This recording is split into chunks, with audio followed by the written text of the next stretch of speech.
بسم اللہ الرحمن الرحیم۔ اب دوسری طرف کی سنیے۔ یونس علیہ السلام کو کچھ معلوم نہیں تھا کہ ان کی قوم کے ساتھ کیا ہوا۔ آپ تو غصے کی حالت میں بستی سے نکل کر سمندر کی طرف چلے آئے تھے۔ آپ ایک کشتی کی طرف آئے، اس میں سواریاں اور ساز و سامان لدا ہوا تھا۔ اللہ تعالیٰ سورۃ الصافات آیت 140 میں فرماتے ہیں، اذ ابق الى الفلك المشحون، جب وہ بھاگ کر بھری کشتی پر پہنچے۔ کشتی روانہ ہوئی، موجیں اٹھیں، سمندر میں طغیانی آئی، یوں لگتا تھا کہ بس ابھی غرق ہوئے۔ کہنے لگے بوجھ ہلکا کرو، اپنا ساز و سامان سمندر میں پھینک دو۔ چنانچہ انہوں نے اپنا ساز و سامان سمندر میں پھینک دیا۔ اس طرح کشتی کچھ ہلکی ہو گئی، لیکن ضرورت کے مطابق ہلکی نہ ہو سکی۔ اب وہ کہنے لگے کسی کو سمندر میں گرانا ضروری ہے تاکہ کشتی مزید ہلکی ہو جائے، ورنہ یہ ڈوب جائے گی۔ جلدی کرو، قرع ڈالو۔ جس کے نام کا قرع نکلتا جائے اسے سمندر میں گراتے جاؤ، اور بار بار یہ عمل دہراتے جاؤ یہاں تک کہ کشتی ہلکی ہو جائے۔ چنانچہ قرع ڈالا گیا۔ سب سے پہلے یونس علیہ السلام کا نام نکلا۔ سب کہنے لگے نہیں، یہ تو ایسے نہیں ہیں، ان کے چہرے پر تو سجدوں کے نشانات ہیں، انہیں رہنے دو، پھر قرع ڈالو۔ چنانچہ پھر قرع ڈالا گیا، پھر انہی کا نام نکلا۔ سب نے تعجب کیا۔ تیسری مرتبہ پھر قرع ڈالا گیا، اس بار پھر یونس علیہ السلام ہی کا نام نکلا۔ اللہ تعالیٰ سورۃ الصافات آیت 141 میں فرماتے ہیں، فساهم فكان من المدحضين، پھر قرآن اندازی ہوئی تو یہ مغلوب ہو گئے۔ ہر بار انہی کا نام نکلا۔ آخرکار ان لوگوں نے انہیں پکڑ کر سمندر میں گرا دیا۔ فالتقمه الحوت، تو پھر انہیں مچھلی نے نگل لیا۔ حوت بڑی مچھلی کو کہتے ہیں۔ اللہ تعالیٰ نے حوت کو القاء فرمایا، انہیں کھانا نہیں، نہ ان کے جسم کو کوئی گزند پہنچے۔ یہ اس مچھلی کو اللہ تعالیٰ کے احکامات تھے۔ اللہ تعالیٰ سورۃ الصافات آیت 142 میں فرماتے ہیں، فالتقمه الحوت وهو مليم، تو پھر انہیں مچھلی نے نگل لیا اور وہ خود اپنے آپ کو ملامت کرنے لگے۔ یعنی وہ سمجھ گئے کہ بار بار جو ان کا نام قرآن اندازی میں نکلتا رہا ہے تو وہی مقصود ہیں۔ چنانچہ خود کو ملامت کرنے لگے، اور یہ ملامت توبہ کی ابتدا ہے کہ انسان خود کو ملامت کرتا ہے۔ اب یونس علیہ السلام مچھلی کے پیٹ میں تھے۔ اللہ کی قدرت، آپ مچھلی کے پیٹ میں 3 دن تک رہے۔ بعض روایات میں 7 دن اور زیادہ سے زیادہ مدت 40 روز آئی ہے۔ آپ نے مچھلی کے پیٹ میں اللہ تعالیٰ کو پکارا۔ اللہ سورۃ الانبیاء آیت 87 میں فرماتے ہیں، فنادى في الظلمات، آخر کار وہ اندھیروں کے اندر سے پکار اٹھے۔ علماء نے یہاں 3 اندھیروں کا ذکر کیا ہے، مچھلی کے پیٹ کا اندھیرا، سمندر کا اندھیرا اور رات کا اندھیرا۔ گویا ان پر یہ سارے اندھیرے اکٹھے ہو گئے تھے۔ اللہ سورۃ الصافات آیت 143 اور 144 میں فرماتے ہیں، فلولا أنه كان من المسبحين للبث في بطنه إلى يوم يبعثون، پس اگر یہ پاکی بیان کرنے والوں میں سے نہ ہوتے تو لوگوں کے اٹھائے جانے کے دن تک اس کے پیٹ ہی میں رہتے۔ مطلب یہ کہ اگر آپ اللہ تبارک و تعالی کی تسبیح نہ بیان کرتے تو مچھلی کے پیٹ ہی میں رہتے۔ آپ نے دعا نہیں مانگی بلکہ اللہ عز و جل کی تسبیح بیان کی۔ روایات میں یوں بھی آتا ہے کہ جب مچھلی آپ کو سمندر کی اتھاہ گہرائی میں لے گئی تو آپ وہاں آبی مخلوقات کی تسبیحات کی آوازیں سننے لگے۔ گویا اللہ تعالیٰ نے انہیں القاء فرمایا کہ آپ بھی تسبیح کریں۔ اللہ سورۃ الانبیاء آیت 87 میں فرماتے ہیں، فنادى في الظلمات أن لا إله إلا أنت سبحانك إني كنت من الظالمين، بالآخر وہ اندھیروں کے اندر سے پکار اٹھا کہ الہی تیرے سوا کوئی معبود نہیں، تو پاک ہے، بے شک میں ظالموں میں ہو گیا۔ چنانچہ یونس علیہ السلام نے اس تسبیح کے الفاظ کو یوں ادا فرمایا: لا إله إلا أنت سبحانك إني كنت من الظالمين۔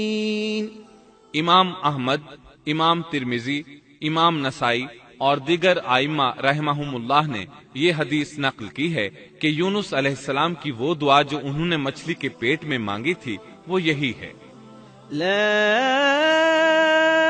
إله إلا أنت سبحانك إني كنت من الظالمين۔ جو بھی مسلمان یہ دعا اپنی کسی حاجت میں مانگے گا، اللہ تعالیٰ اس کی دعا ضرور قبول فرمائے گا۔ یہ دعائے مستجاب ہے، مقبول دعاؤں میں سے ہے۔ اسی دعا کے بعد اللہ تعالیٰ نے یونس علیہ السلام کو اس پریشانی سے نجات عطا فرمائی۔ اللہ سورۃ الانبیاء آیت 88 میں فرماتے ہیں: فاستجبنا له ونجيناه من الغم وكذلك ننجي المؤمنين۔ تو ہم نے اس کی پکار سن لی اور اسے غم سے نجات دے دی، اور ہم ایمان والوں کو اسی طرح بچا لیا کرتے ہیں۔ ایک صحابی نے نبی کریم صلی اللہ علیہ وسلم سے پوچھا: اے اللہ کے رسول صلی اللہ علیہ وسلم، یونس علیہ السلام نے جو دعا مچھلی کے پیٹ میں مانگی، کیا وہ صرف انہی کے لیے تھی یا ان کے بعد اہل ایمان کے لیے بھی ہے؟ تو آپ نے فرمایا: یہ دعا یونس علیہ السلام کے لیے خاص تھی اور سب اہل ایمان کے لیے عام ہے۔ کیا تم نے اللہ تعالیٰ کا یہ فرمان نہیں سنا؟ وَكَذَلِكَ نُنْجِي الْمُؤْمِنِينَ۔ اور ہم ایمان والوں کو اسی طرح بچا لیا کرتے ہیں۔ جو بھی اس دعا کو پڑھے گا اللہ اسے رنج و غم سے نجات دیں گے۔ ایک قول کے مطابق تقریباً 40 روز آپ کی شب و روز یہی دعا رہی۔ اس مدت کے ختم ہونے پر اللہ تعالیٰ نے آپ کی دعا کو قبولیت بخشی۔ مچھلی ساحل پر پہنچی، انہیں کنارے پر ڈالا اور واپس چلی گئی۔ اس بات کو اللہ تعالیٰ نے سورۃ الصافات آیت 145 میں یوں بیان فرمایا ہے: فَنَبَذْنَاهُ بِالْعَرَاءِ وَهُوَ سَقِيمٌ۔ بس اسے ہم نے چٹیل میدان میں ڈال دیا اور وہ اس وقت بیمار تھے۔ آپ وہاں اسی طرح لیٹے رہے۔ پھر اللہ کی قدرت سے آپ کے قریب ایک بیل دار درخت اگا، جیسا کہ سورۃ الصافات آیت 146 میں ہے: وَأَنبَتْنَا عَلَيْهِ شَجَرَةً مِّن يَقْطِينٍ۔ اور اس پر سایہ کرنے والا ایک بیل دار درخت ہم نے اگا دیا۔ اس کدو کے درخت کے متعلق مورخین کا کہنا ہے کہ اللہ تعالیٰ نے اس درخت کا انتخاب اس لیے فرمایا تھا کہ اس درخت کے پتے چوڑے ہوتے ہیں، ان کے سائے میں انہیں ڈھانپ دیا گیا تاکہ ہوا سے اذیت نہ پہنچے، اس لیے کہ ان کے جسم سے جلد اتر گئی تھی۔ پھر اس درخت سے خوشکن خوشبو بھی آتی تھی، اس خوشبو نے انہیں فرحت بخشی۔ پھر کدو کی خوشبو میں ایک خصوصیت یہ تھی کہ حشرات الارض کو دور رکھتی ہے۔ اللہ تعالیٰ نے انہی خصوصیات کی وجہ سے اس بیل دار درخت کا انتخاب فرمایا تھا تاکہ آپ ہر طرح کی تکلیف سے محفوظ رہیں۔ یہ ہے اللہ کی قدرت، سبحان اللہ۔ اسی طرح مفسرین یہ بھی کہتے ہیں کہ اللہ تعالیٰ نے ان کے پاس ایک پہاڑی بکری بھیج دی۔ وہ آپ کے قریب آتی اور آپ کے سر کے اوپر اپنی ٹانگیں پھیلائے کھڑی ہو جاتی۔ اس طرح اس کے تھن آپ کے منہ میں چلے آتے اور آپ ان سے خواہش کے مطابق دودھ پیتے۔ یہ تھا آپ کا کھانا اور پینا۔ رفتہ رفتہ آپ کی حالت بہتر ہو گئی، توانا اور تندرست ہو گئے، پھر آپ اٹھنے کے قابل ہو گئے، اور یہ سب اللہ تعالیٰ کی مہربانی سے ہوا۔ جب آپ کی صحت لوٹ آئی تو اللہ تعالیٰ نے آپ کو پھر آپ کی قوم کی طرف بھیجا، جیسا کہ سورۃ الصافات آیت 148 میں ہے: وَأَرْسَلْنَاهُ إِلَى 100,000 أَوْ يَزِيدُونَ فآمنوا فمتعناهم إلى حين اور ہم نے اسے 1,00,000 بلکہ اور زیادہ آدمیوں کی طرف بھیجا، پس وہ ایمان لے آئے اور ہم نے انہیں ایک زمانے تک عیش و عشرت دی۔ وہ سب کے سب آپ پر ایمان لے آئے تھے۔ اللہ تعالیٰ نے اس قصے کے ذریعے نبی کریم صلی اللہ علیہ وسلم کو اشارہ فرمایا ہے کہ دعوت دیتے ہوئے اکتانا نہیں۔ اللہ سورۃ القلم آیت 48 میں فرماتے ہیں، وَلَا تَكُن كَصَاحِبِ الْحُوتِ اور مچھلی والے کی طرح نہ ہو جائیے۔ ان لوگوں کو دعوت حق دیتے رہیے۔ دیکھیے وہ سال ہر سال دعوت دیتے رہے لیکن اکتائے نہیں، ان سے مایوس نہیں ہوئے۔ ان کی پوری بستی میں سے ایک بھی ان پر ایمان نہیں لایا تھا، لیکن جب ان سے مایوس ہو گئے تو انہیں اللہ کے عذاب سے آگاہ کر دیا اور منہ پھیر کر چل دیے تو وہ سب کے سب ایمان لے آئے۔ اللہ تعالی سورۃ القصص آیت 56 میں فرماتے ہیں، إنك لا تهدي من أحببت ولكن الله يهدي من يشاء آپ جسے چاہیں ہدایت نہیں دے سکتے، بلکہ اللہ تعالیٰ ہی جسے چاہتا ہے ہدایت دیتا ہے۔ اس قصے میں بہت بڑا سبق ہے کہ کسی بھی حالت میں اللہ کی رحمت سے مایوس نہیں ہونا چاہیے اور نہ ہدایت کے معاملے میں اپنی ذات پر بھروسہ کرنا چاہیے۔ ہدایت تو بس صرف اللہ تعالیٰ ہی کی طرف سے ہے۔ آپ کے ذمے تو پیغام حق پہنچا دینا ہے۔ اللہ سبحانہ و تعالیٰ کے ذمے ہدایت سے نوازنا ہے۔ اللہ تعالیٰ نے انہیں پاک صاف بنا دیا، انہیں چن لیا۔